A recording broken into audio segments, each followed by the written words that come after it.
pride myself in the fact that I can judge a movie or a show based on its trailer.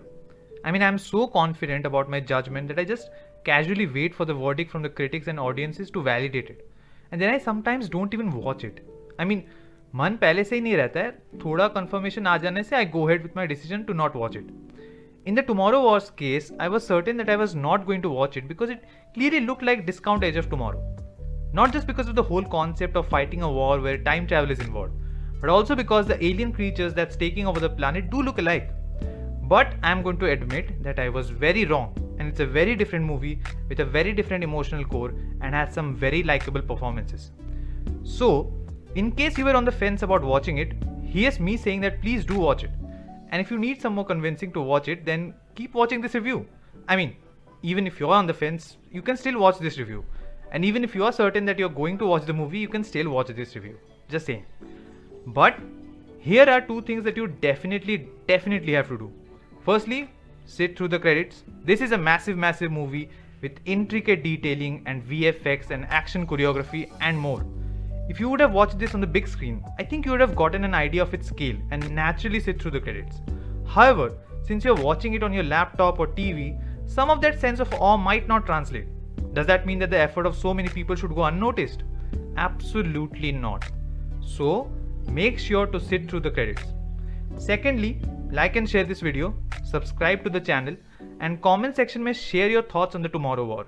Or if you just want to talk about anything else, feel free to let it out. Okay, on with the review now. There you go. There's your fundamental difference between Edge of Tomorrow and the Tomorrow War. Tom Cruise's Lieutenant Colonel Bill Cage is the worst version of himself. And through the course of the movie, he becomes a better human being. Why? Because it's the right thing to do and maybe for Rita.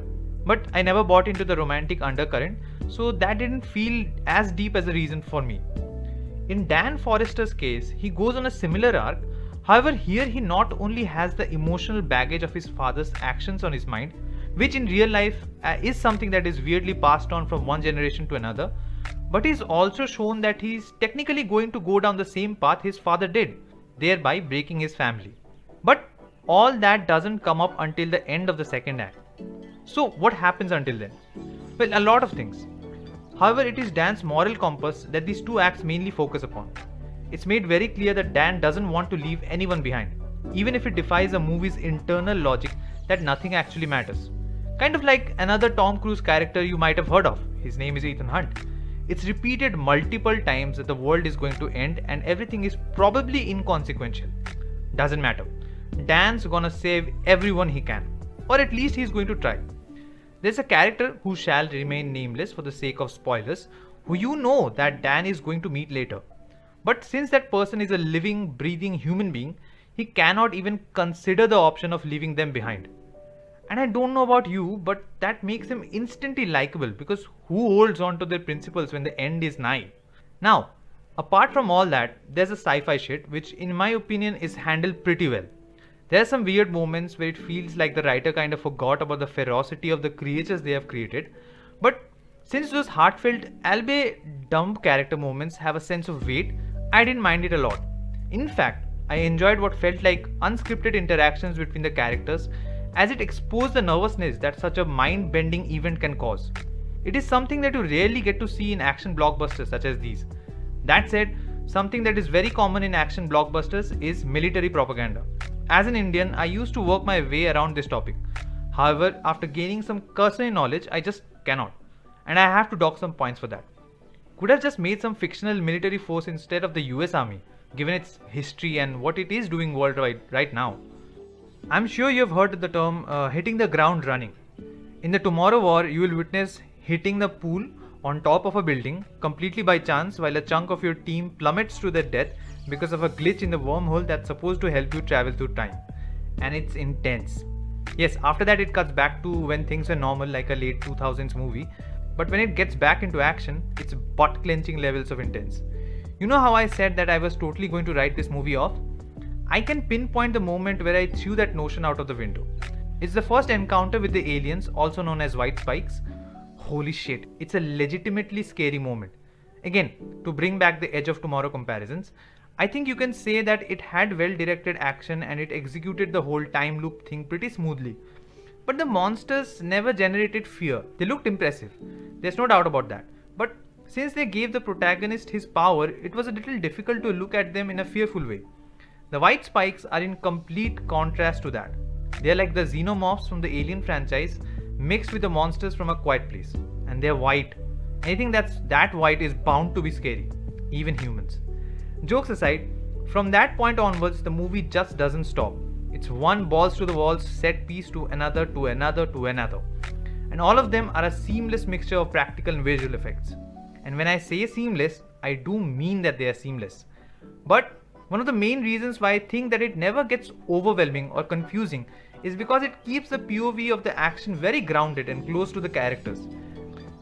That allows the actors and their stunt doubles to show off their combat training, sure, but from a storytelling perspective, it allows us to consume the bizarreness with the characters, not before them or after them. Now, I don't want to spoil any more beans about what's available visually, other than that it genuinely looks awesome and there's a shot at the end of a massive battle where everyone is suspended in time that I would love to frame and hang on my wall. So, I'll delve a little into what's available on the audible spectrum. Is that the correct phrase? Let's just pretend that it is, because my phrasing will hardly matter once you listen to Lorne Bell's score. Oh my god, my man doesn't go gently into the day or night or afternoon or evening. He's firing on all cylinders all the time. And I think I understand why. It's kind of the only way to convey the severity of the plot. You can complain about it being too operatic, but I'm biased towards Balf's score since Mission Impossible Fallout. Oh, and since we are talking about sound, a huge shout out to the sound design team who has crafted the intricate explosion sounds, gun sounds, and of course the spine-chilling, otherworldly shrieks of the aliens. After playing Star-Lord in the Marvel movies, I think many just see Chris Pratt as a version of that character. And maybe he does similar roles because he's comfortable with them. But he sometimes breaks out of it to give us the Magnificent Seven, The Kid, and now this, The Tomorrow War. There's a very natural warmth with a tinge of vulnerability that he brings to the screen.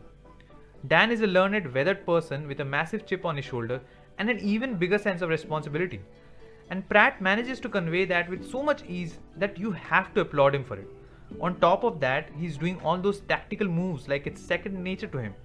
And his dynamic with J.K. Simmons, Betty Gilpin, Yvonne Strahovski, Sam Richardson and Edwin Hodge just click.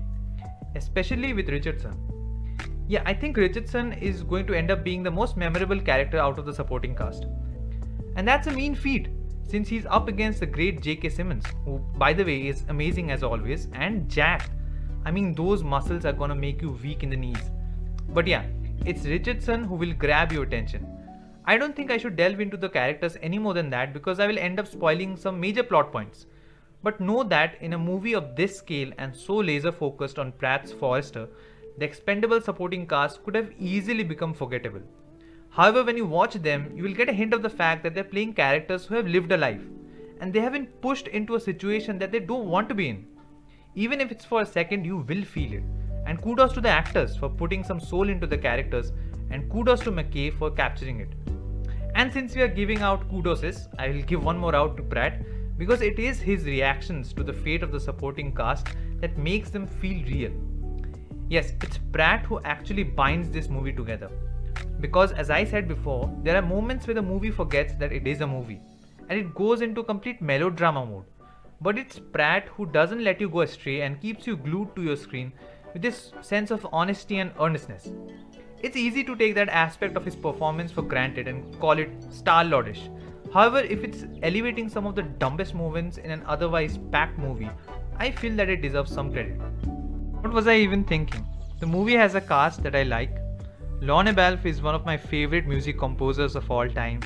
Chris McKay has directed one of the best or probably the best Batman movie of all time, the Lego Batman movie, and he edited the Lego movie. So yeah, I obviously like the Tomorrow War, man.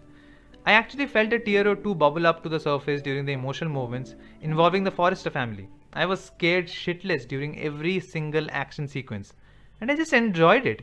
What else can I ask from an action movie involving time travel? I mean, that's a rhetorical question, but if you want to answer, watch the movie first because it is worth a watch, then get into the comment section and write down your thoughts about the Tomorrow War. Please don't forget to like and share this video, subscribe to my channel, and as always, stay safe and stay healthy.